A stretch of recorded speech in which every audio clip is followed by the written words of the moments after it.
Hello, everybody. This is Rob Nadeau, your e-learning host for today's meeting. I am excited to have you all here. I know there's a few more people that have signed up that are probably working their way into the classroom here.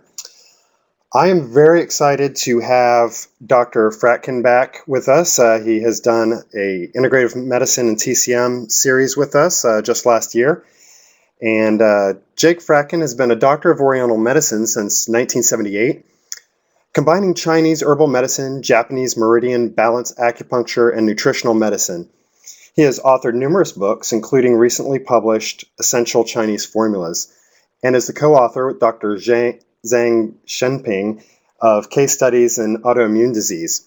Jake is a frequent teacher at acupuncture colleges across the US and Europe, teaching both Chinese herbal medicine and Japanese acupuncture, as well as the integration of TCM with functional medicine. He lives and practices in Boulder, Colorado, where he specializes in internal disorders, infections, and pediatrics.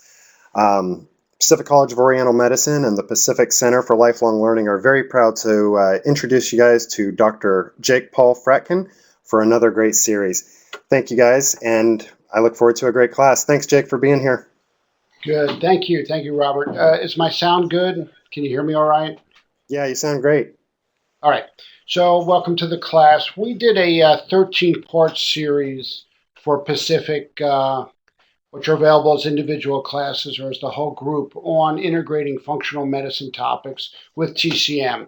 What that talk was really about was taking very modern diseases and talking about it from how modern doctors and naturopaths would look at the problem in terms of modern physiology and etiology, but then we apply the Chinese herbal medicines to the treatment of those problems. And that was a very successful series, and I think people are going to keep coming back to that because there are a lot of topics that just are not included in general TCM education, things like heavy metal poisoning, leaky gut syndrome, blood sugar problems, diseases that we see in the clinic that weren't necessarily covered from a TCM perspective. And that series was successful, went on 13 classes. And then they asked me, well, let's do some more. What do you want to do now? And I thought about a smaller series of 6 classes where I wanted to accomplish 2 things. One was to talk about very common things that we see in the clinic, but how to treat them with Chinese medicine. And a lot of this stuff is not integrating with functional medicine necessarily, although we will talk about some modern laboratory parameters and so on when they're relevant. But basically, this series was about very common problems where we have Chinese herbal products to deal with it. And people will say, well, I learned that already. But I'm bringing to this 2 things. One is we're going to talk about my personal clinical experience, which is close to 40 years now, treating common disorders with Chinese herbal products. And the second thing was to give an opportunity to start highlighting these American companies that have unique formulas, companies like Golden Flowers, Seven Forest, Health Concerns, Con, Blue Poppy, so on and so on, Herbal Times, that have original formulas that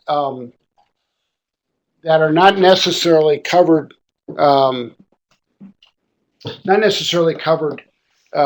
in your foundation courses. I have this book. This book was a rewrite of my patent medicine book, and it's 225 modern and classical formulas. These are all from China. And a lot of the products I'm going to talk about in this class may or may not be in this book. This book does not detail the Golden Flower and Seven Forest Health Concerns type products. So we're going to try to use this series as an opportunity to talk about some of those products. It's not going to be exhaustive. It's really coming from my personal clinical experience and formulas that I have found useful, that you will find useful. Okay. So today's topic is viral, bacterial, and parasitic infections. This is some place where Chinese medicine just shines. It's just where we do this so much better than Western medicine. And it's important to know what are the formulas that really work. I'm going to talk to you about formulas that I think work, that my clinical experience has shown work. And I've taught this around, and I know that other people are using these products also. So just in terms of the big umbrella, the when infections is a big part of clinical practice, either acute or chronic infections. Now, Western medicine is very limited in this regard. They will use a cyclovir as their main antiviral, which is okay. I'm not 100% going to poo-poo it. They, of course, will use antibiotics for bacterial infections, and they have certain medicines for parasitic infections. The one most commonly used is Flagyl. So it really depends on the parasite and what we mean by parasites. When I talk about parasites that we see most often in clinic, they're protozoans. They're not worms, for example. When someone comes into the clinic and you think it's worms or you confirm that it's worms, personally, I think it's better to go with Western medicine on worms. But for protozoans, basically they're using Flagyl. Sometimes works, sometimes doesn't. Sometimes Flagyl is very effective. A lot of times it doesn't cut it. And then there are some organisms like Blastocystis hominis that don't respond to Flagyl that will respond to the combinations I'm going to suggest today. When we talk about bacterial infections, anybody who knows my work knows that I have steadfastly fought indiscriminate use of antibiotics over the last 25 years of my teaching. I've always been against antibiotics. I've talked about the consequences on the gut biome, on how that really leads to onerous burdens on the body's immune system and creates a lot of background to allow chronic disease to develop. So there's no question in my mind that the overuse of antibiotics has not been good for one's health. There are times when you need it, and we'll talk about those. But most things that are given antibiotics in Western medicine, we can treat with Chinese herbal medicines. And they work really well. They work really well. Now, viruses, this is where we really excel. Chinese medicine has at least 50 herbs that have been proven to have strong antiviral effect. And we can successfully treat a lot of viruses. Things there where the Western docs are just going to end up giving antibiotics. For example, most cough, 95% of cough is viral, not bacterial. But they'll always give antibiotics for it if it comes in. And their excuse to themselves is, well, in case a secondary bacterial infection starts. But it's not good long term because it wipes out your biome in your gut. So this is why we really don't encourage antibiotics. Antibiotics are in the food chain, they're in the medicine chain. It's a cause of a lot of health problems. Once the guts get dysbiosis, you're going to start having lots of problems. You're not going to absorb foods efficiently. You're going to overabsorb things that are not digested. This is the cause of food allergies. You're going to absorb toxins and put a burden on the immune system. So we want to avoid antibiotics as much as possible. Viruses, pretty much docs just say, well, just, wait it out. You'll get better. They really don't know what to do. And if they really looked at the common medicines we have, and relatively inexpensive medicines that we have, it could really transform the way one treats infective medicine. So in my practice, I do a lot of acute respiratory, I do a lot of acute GI, and I do a lot of chronic respiratory and a lot of chronic GI.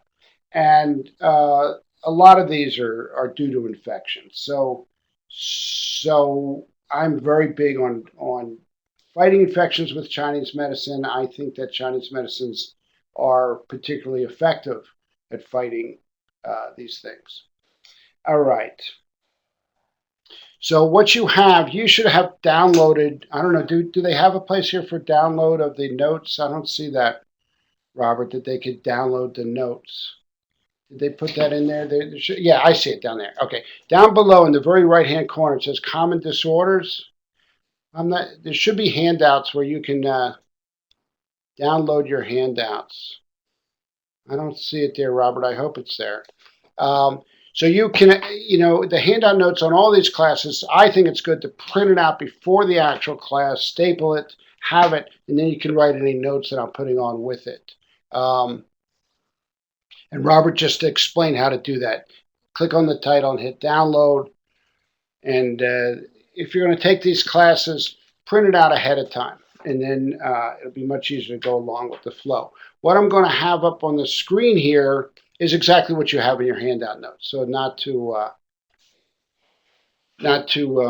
worry. It'll be a little bit organized, a little bit thinner. It's a little bit bigger here. All right, and I will also have at my disposal an arrow. There we go. Yeah, so I have an arrow I can point things out. Okay, this is our index of what we're going to go through. I'm going to give an overview first. We have 4 hours to work on. There'll be a bit of an overlap. I'm going to do a general overview. Then we're going to concentrate on bacterial infections. Then I'm going to concentrate on viral infections. And finally, I'm going to talk about protozoan infections. And by the way, I'm going to try to give a little discussion to Lyme's, because I know Lyme's is a big deal all around the country. And I'm going to give you some ideas on how to work with Lyme's. But the idea of printing down these notes, then you have this index here. You can just jump to the formulas, because what people really want to know is, what do I do when I know what I have? Okay, so that's our index there.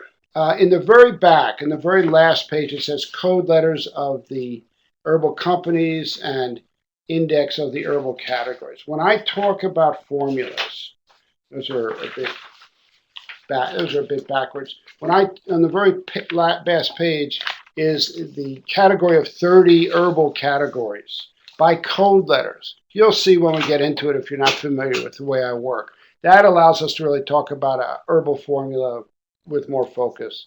Then there's herbal companies that we've discussed in the literature. They're also by a code letter, so you'll see those. We'll explain it when we get into it. Okay. By the way, I always encourage questions, especially about the material.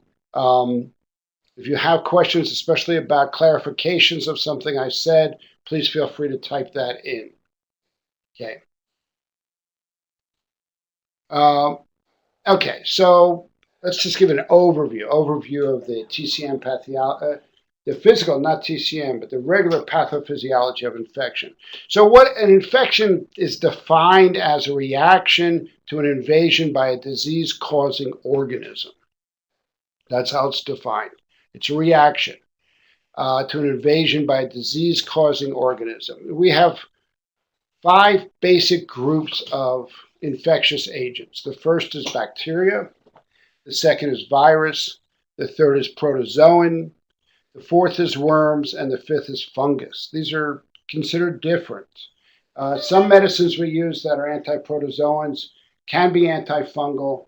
Worm medicines tend to stand alone. In the history of the world, of society, worm infections have been a big player in malaise and disease. Chinese herbal medicine historically has put a lot of attention into treating worms, but the reality is these are pretty toxic herbs. I tend not to recommend them for the really large worms now. I think it's better to just do a flush with a Western anti-worm medicine. It's very similar to what they give dogs. When dogs have roundworms or tapeworms, they'll give them a Western medicine, and that kills all the worms. And I think that's the first step for worm diseases. In northern temperate climates, we don't see worm diseases very often. You'll see it more in the tropics, where freezes don't happen and people don't have an opportunity to kill the worms by the cold weather.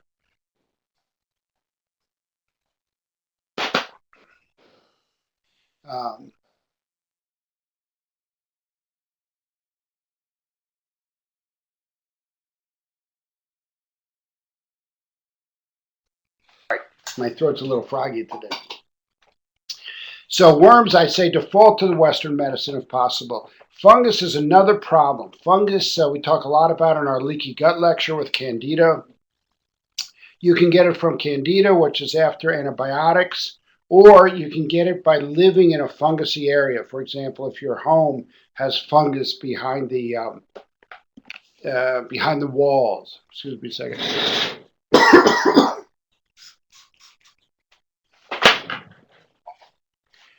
people who live like in Georgia in the South, they'll get fungus in the walls, and that's very bad. A fungal disease in the blood and in the lungs is very hard to treat.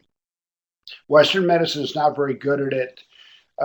Chinese medicine actually is limited compared to other therapies. I think if you really have systemic fungus, which is not candida, but these molds, if you have systemic molds, then probably IV drips of hydrogen peroxide or ozone may be a much better way to treat it when it's systemic like that. Those are serious chronic illnesses, those mold infections. Now, candida usually is in the guts and comes after antibiotics, and those are easier to treat, either with Chinese herbs or other Western naturopathic herbs and supplements that you can use, like oregano oil, for example. Oregano oil is very good for fungus. What we're going to concentrate on today is bacteria, virus, and protozoan. Okay, so let's talk about it more. The response, there's an innate immune response, which involves inflammation, and then there's an adaptive response. The innate response is the first step of an infection, is to rush the area with agents that will target the offending organism. And that inflammation is part of that call to the troops to come to the area. So infection can be local or infection can be systemic. Next class, by the way, we're going to talk just about inflammation alone, which is a serious thing that may or may not involve a microbial trigger. Today we're going to concentrate on microbial triggers, but next time we're going to talk about inflammation in general. But there's an inflammatory response, and then there's an adaptive response, which means the body then deals with the debris, cleans up. Now, medically, they're going to hit you with antibiotics, antivirals, which is very few. It's basically acyclovir. Antiprotozoans, very few, basically Flagyl. Antifungals, of which I think Western antifungals are quite good, especially diflucan. I think diflucan is a very good antifungal. I think diflucan is very good. And then antihelminthics means Western medicines for worms. So the demographics. Worldwide, 9 million people died of an infection in 2013. This is 17% of all deaths were due to infection. Now we're talking really the whole world, and this is the third world especially. The worldwide treatments are improving. In 1993, 32% of all deaths around the world were due to an infection. Now it's 26%. So that's really dropped. The top 3 killers have been AIDS, tuberculosis, and malaria. Malaria is still a very serious disease. It's a double whammy if you have malaria and then you get another kind of sickness, such as measles, for example. In Africa, children with malaria who then get measles have a much higher chance of dying than if they just had measles, or vice versa, than if they just had malaria. So most infectious diseases are contagious. They're contagious through the air. People, sending molecules to them, water vapor. It's contagious through blood, through vaginal intercourse. So a lot of agents, are spread person to person. Some are slow, some are fast. Like tuberculosis, you have to be around it a pretty long time to get the exposure. But for people living in crowded conditions where they have no treatment and they're living together for months and months and months, they will spread tuberculosis among themselves. So where do these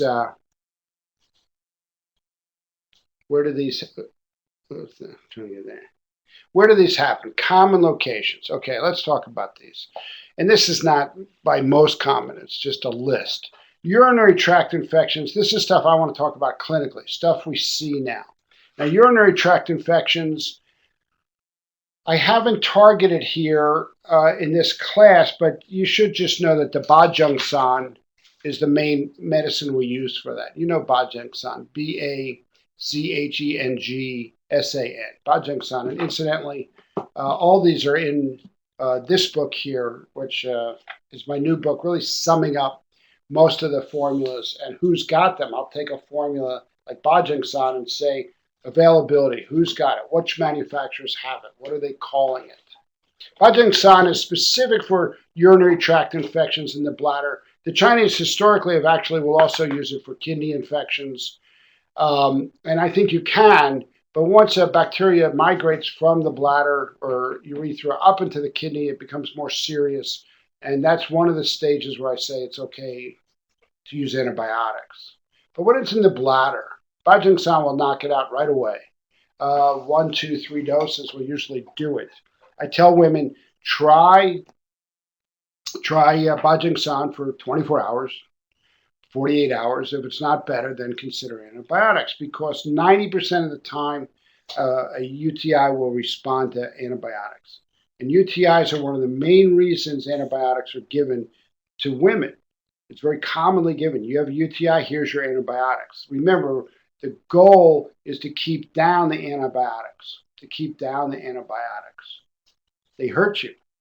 So if we can get away with not using Western antibiotics, we're better off. Skin conditions, the one that I think of most commonly clinically is impetigo. We'll see it in children.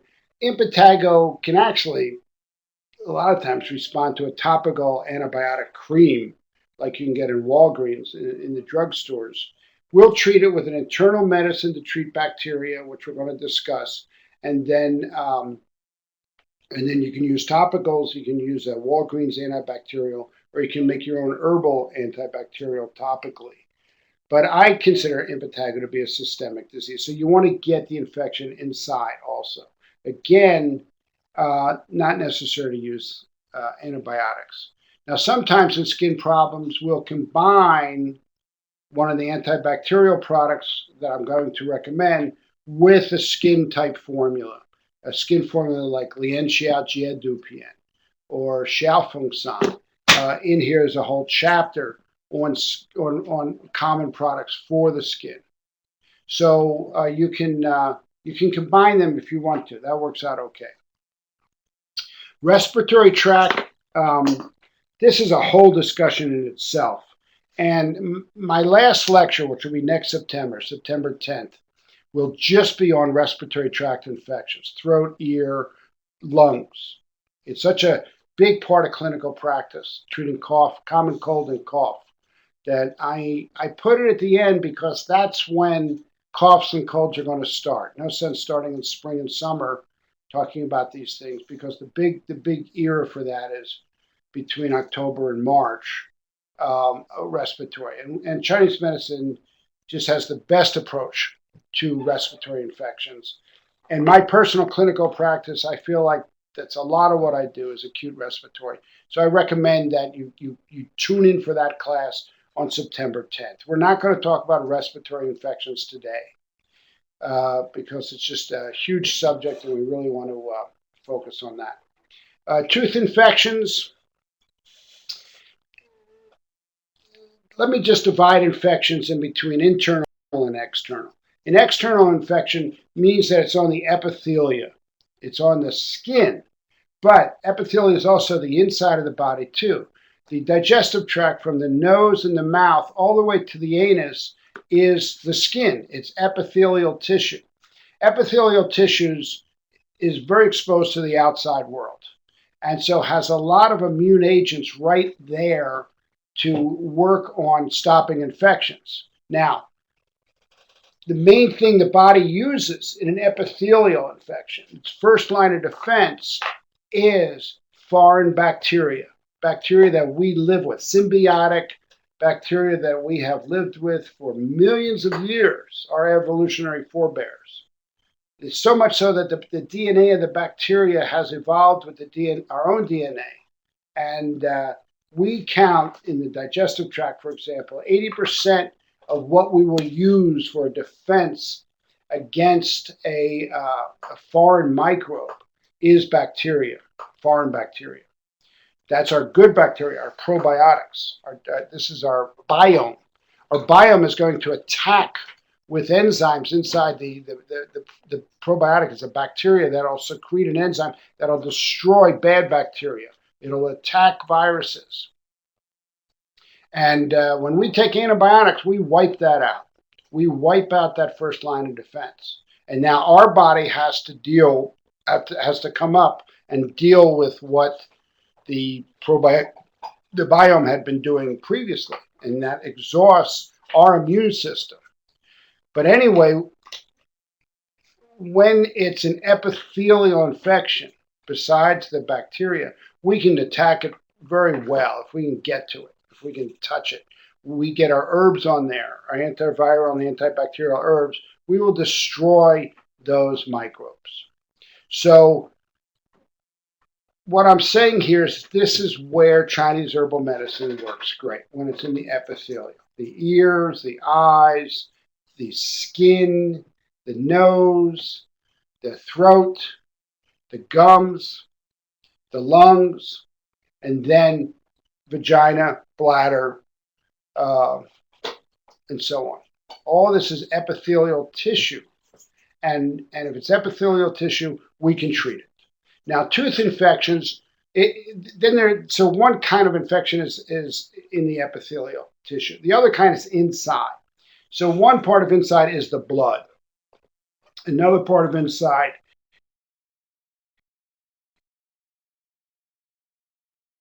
is the organs. Okay, so here we may or may not be able to target the infection. For bacterial infections that are in the blood or in the organs, I say, yeah, let's go with the antibiotics. It's too dangerous. If we don't have antibiotics, then yes, we use our own herbs. It's what the Chinese used until recently. Antibiotics only came to being around 1940. Before 1940, we didn't have antibiotics, really. I mean, in common usage.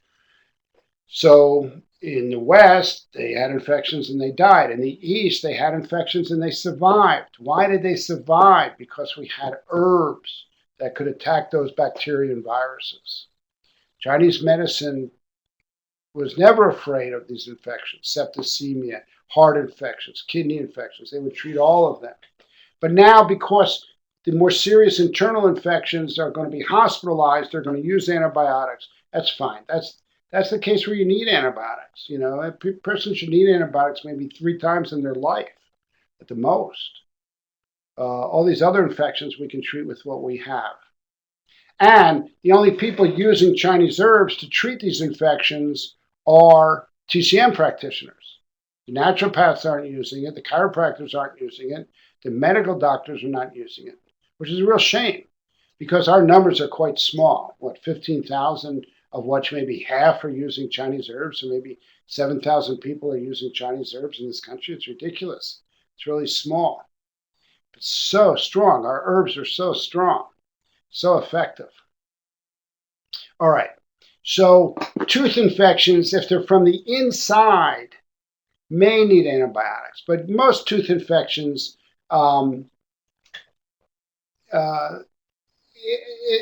it's a tough one. First of all, once you pull a tooth, it's all epithelial tissue. You don't need to take internal antibiotics. You can work with herbs. You can work with local washes. If the infection is deep in the tooth or deep in the gum, then you may or may not need antibiotics. Dentists are notorious for saying take antibiotics when they clean your teeth. Take antibiotics when, if you have a heart defect and arrhythmia, take antibiotics when they do tooth cleaning. That is it's wrong. It's bad practice. It makes people sick. The only people they proved in research that really need antibiotics on dental procedures might be people that have artificial valves in their heart. If they get an infection, they're at real risk. But if you're at risk of, it's true that infected gums can cause heart infections. And we're not saying don't treat it, but treat it with herbal mouthwashes, treat it with internal herbs to deal with it. When people who had like an arrhythmia would go to the dentist, oh, you have to take antibiotics, I would give them Chinese herbal antibacterials, much safer. much safer. So tooth infections is a common location. A lot of times it's very underdiagnosed.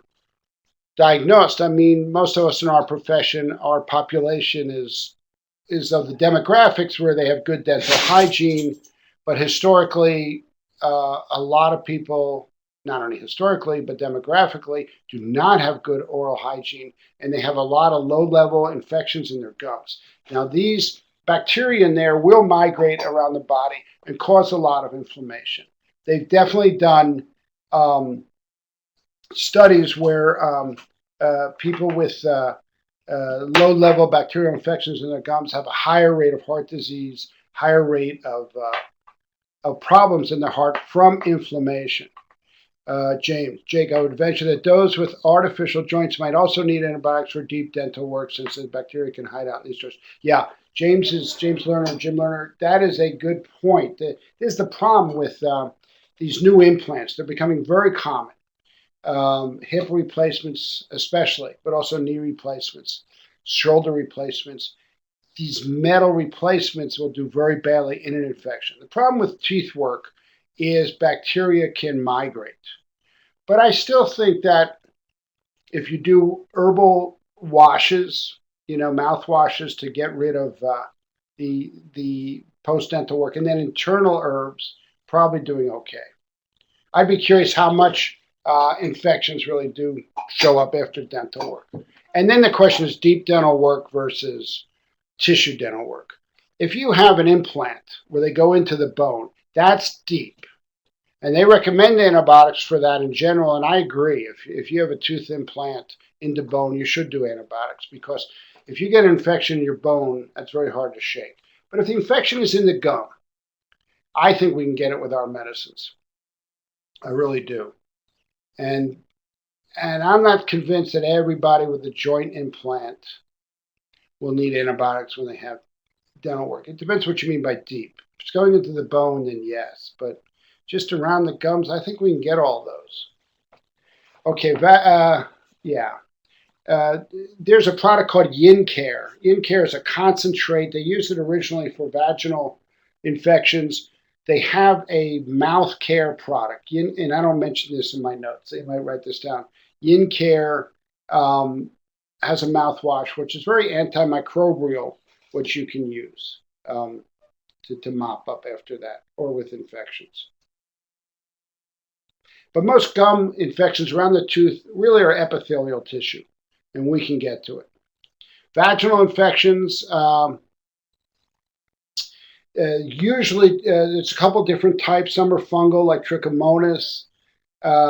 These are imminently treatable.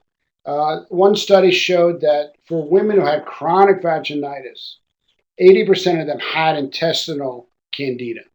So just treating it locally with douches won't be enough. You have to address the intestinal dysbiosis, which is a much more serious and prolonged approach to clean out the intestines from fungus.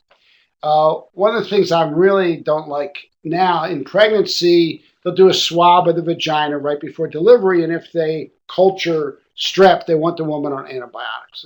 And this is just overkill. First of all, this has been going on for generations, but they only came up with the test recently. And historically, the problems from these vaginal strep infections are very minor. I mean, they're really small in numbers. But they want all women to have antibiotics if they culture this strep bacteria or this staph bacteria. And I'm not saying don't treat it, but we can treat it in other ways. When women show that test, I have them do vaginal douches with antibacterial herbs. And that usually takes care of it. And then have them swab again because it's invasive. When you give antibiotics to the mother at birth, all the bacteria are killed in the vagina. And this is where the child inoculates itself. The child's first inoculation of digestive bacteria happens in the vagina. And so if they don't have that, they are not inoculated from point one. Now the question comes up, what do you do about C-sections where they're also not getting the vaginal implantation? In those cases, the simplest solution is that when the woman breastfeeds, she uses her fingers, takes some vaginal fluid, rubs it around her nipple, let the baby take that. That will introduce the bacteria into the baby in the same way. Just have to do it all the time for a number of weeks to make sure that enough vaginal bacterial implantation happens. This is very important. It's not a joke. You know, a C-section baby is denied that bacteria day one, and then has to create it. It's an issue. It's a real issue. Fortunately, the medical world is coming up to snuff here and is agreeing that the biome is important, and they're at least paying attention to it now. Central nervous system infections are very problematic because it's very hard to get herbs through the blood-brain barrier. If you get an infection, whether it's a protozoan or a bacteria, into the brain, herbs are very slow to get in there. Very slow to get in there. And that becomes an issue. Can we probably, and we do. In China, when they treat viral meningitis, they are going to give herbal herbs to try to get in there, into the spinal cord, into the brain. Bacterial meningitis, of course, really should be on antibiotics and will be on antibiotics because those people are always hospitalized. Okay, the organs for infections. Liver infections are usually viral, either acute, like acute hepatitis A, or more chronic, like hepatitis B, hepatitis C. In my work, we've done a lot talking about how to treat hepatitis. I have articles on this because it was so big. Hepatitis C was so big in our clinical population. Heart infections, they can be of two types, bacterial or viral. A bacterial infection in the heart should be given antibiotics if you have access to them. If not, then we work with Chinese herbs. The more common are the viral infections of the heart, which Western medicine really has nothing for. And here you get viral myocarditis, you get viral pericarditis. These respond really well to Chinese herbs. Now, in the hospitals in China, they will actually do herbs, even IV drips of Chinese herbs, so that it gets to the heart. But viral pericarditis or myocarditis is very serious on the patient. It's very hard to recover from that, but it definitely can be and should be treated with Chinese herbs. Kidney infections mostly are bacterial. You make the case if it's really symptomatic to go for the antibiotics. If it's low level and chronic, I would work with the Bajang San. Lung infections are mostly viral. Some are bacterial. I've been in clinical practice, I can't even count, 38 years. It's going to be 40 years 40 years in 2 years. I've been in clinical practice 38 years. I've only seen 2 cases of bacterial pneumonia. They are very, very rare. People with bacterial pneumonia, they're very sick, high fevers. They're spitting up a mixture. It looks like a brownish yogurt. It's very pussy. They're coughing up a lot of pus. It's not your normal phlegm. It's really pus that they're coughing up. They're very sick, high fevers, and those people usually are and should be hospitalized. But real bacterial pneumonia is extremely rare. And when they say you have pneumonia, everybody assumes it's bacterial. Plus, the doctors will give you antibiotics just in case. But most pneumonia is viral, and we can treat that, believe me. And we're going to talk about that in the respiratory class. It's very important that really Western medicine doesn't have good medicines for cough. It really doesn't, and we do. All right, any questions about these locations of the most common infections? I might be missing a few. What I did miss here is the blood infections. Lyme's is a blood infection. We're going to talk about that. Systemic viruses like West Nile and dengue fever, and even the more serious exotic tropical diseases like Ebola and now Zika is coming into foray. These are viral diseases which we can and should treat. I don't know how successful. I mean, I'm not going to say I've treated Ebola because I have not. But I know that should Ebola raise itself in southern China, they'll hit it with Chinese herbs. The doctors there are very experienced. Any questions about this grouping? Okay. Uh, Overview of TCM, the TCM approach for infections. We really had a couple different kinds of organization. First, it was the Shanhan of course. The Shanhan was the second century. They being the system of Shanhan promoted the six divisions. First were the three levels of exogenous invasions, so the Taiyang, Shaiyang, and Yangming. And the second was the three levels of internal progression through the Taiyin, Shaoyin, and Jueyin. A lot of this is covered in your basic TCM approach. Zhang Zhongjing, when he was 18 years old, went off to visit family for an extended period. And he came back to his village, and 80% of the people were dead of some quick-acting infectious disease. No one knows what it was. Cholera, typhoid, we don't know. He came back, and he was married. He had children. His parents were dead. Everybody was gone, and he had no place to stay. He started to become a wandering, itinerant herbalist. He determined to try to figure out what had happened. It was so anecdotal, so impressive on his life. He was determined to find out what happened and how to treat it.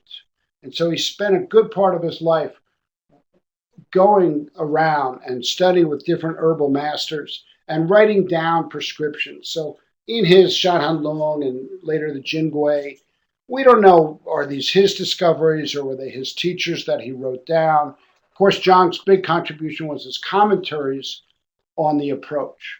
And he wrote down his commentaries and these formulas, and he died unpublished, unrecognized, a pauper.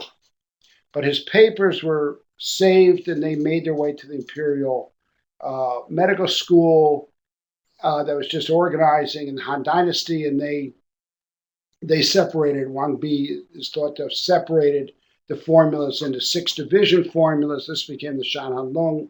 And then the other was the Jingui Yaluo, which was everything else, dermatology, pediatrics, gynecology, and so on. So the Shanhan Long really talked about the progression, and that model stayed for a while. Now, Shanhan Long went in and out of favor throughout the history of Chinese medicine.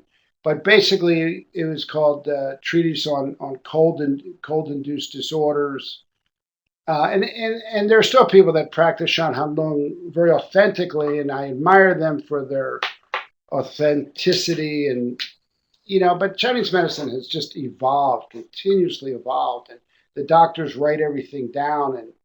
And what we have today is so much better than Shanhan Long for treating infectious diseases. I think anybody who treats infectious diseases purely on Shanhan Long without adjustment is harming the patient, because Chinese medicine has evolved so much since then. The second movement was the Wenbing movement, which happened in the 1700s. Two big names were associated with this. Ye Tianshi, 1667 to 1746, and Wu Tong, 1758 to 1836. They advanced the theories. They talked about the progression of pathogenic heat toxins. They were the ones who said, look, infectious diseases are caused by heat toxins, exogenous things that can be treated and killed. And what they called heat toxins, we now know to be either bacteria or viruses. And so there was two organizations. One was the four levels of pathogenic progression, starting in the Wei Qi, which is the surface, then the Qi, just below the surface, then the Ying, which is into the meridians, and finally the blood. And depending on where the infection was, treatments would be offered. Ye Tianshi and Wu Tang have several books on the Wenbing. The other level was the three levels of pathogenic localization. They would talk about the infections in the upper burner, infections in the middle burner, and infections in the lower burner. And they started talking about formulas, but especially herbs, application of herbs that address heat toxins. Modern research confirms the effectiveness of single Chinese herbs for treating microbial infections. I have some, we'll talk about some herbs. I'm not going to go to them in detail, but all that material comes from this book, Chinese Medical Herbology and Pharmacology by John Chen and Tina Chen. I think everybody here knows the Chens. They are a brother and sister team. It's not a husband and wife team. And John is a OMD, Doctor of Oriental Medicine, who's also a pharmacologist, PhD level.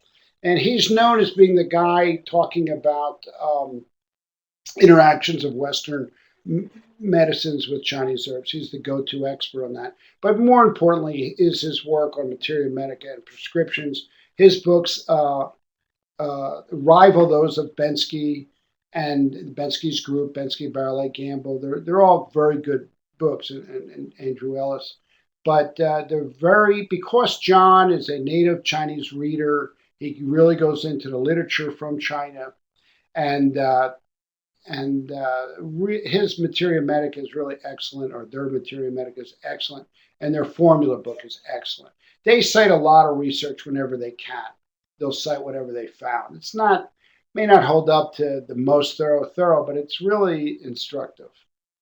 All right, so in terms of Chinese herbal categories, there are certain categories that we can assign to different microbes. So these categories, they're kind of a recent invention. When Chinese medicine became institutionalized in the 1950s and organized, that's when these categories came out. On the last page, I have the 30 categories of these 30 categories in English and Chinese.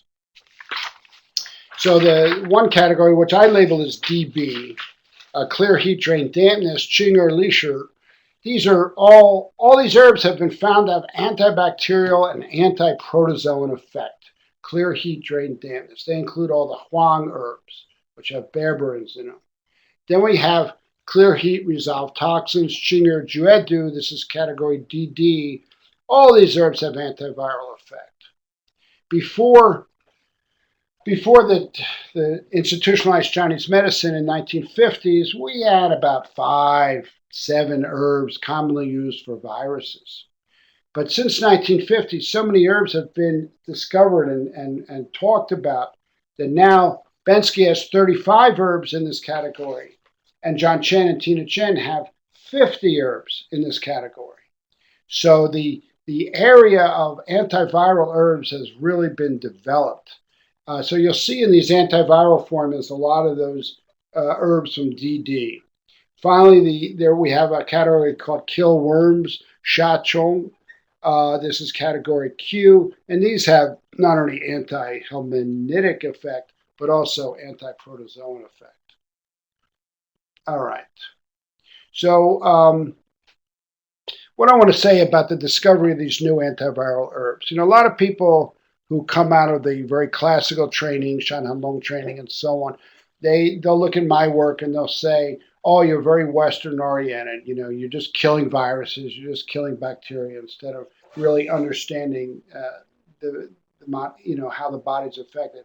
And I may give lip service to that because modern China gives lip service to that. If you look into what's happening in China today, they're very interested in viruses and bacteria as causative agents, not just of infectious diseases, but also of cancer. They feel there's a viral trigger in a lot of the cancers. So it's not just me. And also, I would never say, treat this person with Huanglian, Coptis, or treat this person with Isadis Dachingya. It's always in a mixture, and it's always taking into account the status of the body of the patient. Are they strong? Are they weak? What signs and symptoms are they showing? I still very much adhere to the practice of TCM. So we're working 8 categories. We're working where's the pathogen? Who is this body, who has this pathogen? Are they yin deficient, yang deficient, or whatever? So since 1950, during the first 10 years of the Communist Revolution, they did a lot of health work. They asked very remote places in China, what do you have that might benefit other people in this country? What herbs do you know about that we don't know about? What formulas are you using that we don't know about? And they started cross-pollinating everybody with information, literature, printed material, which the Chinese government was very willing to share. And that emerged herbs that were unheard of in classical times. Andrographis transhinlian. A lot of herbs came up that we never knew about. Baijang Sao, Petrinia. Now suddenly we have these great herbs that since 1950. So a lot of the antimicrobial response. It's not me being out of it. This is what's happening in China. I learned that day one when I went to China 25 years ago.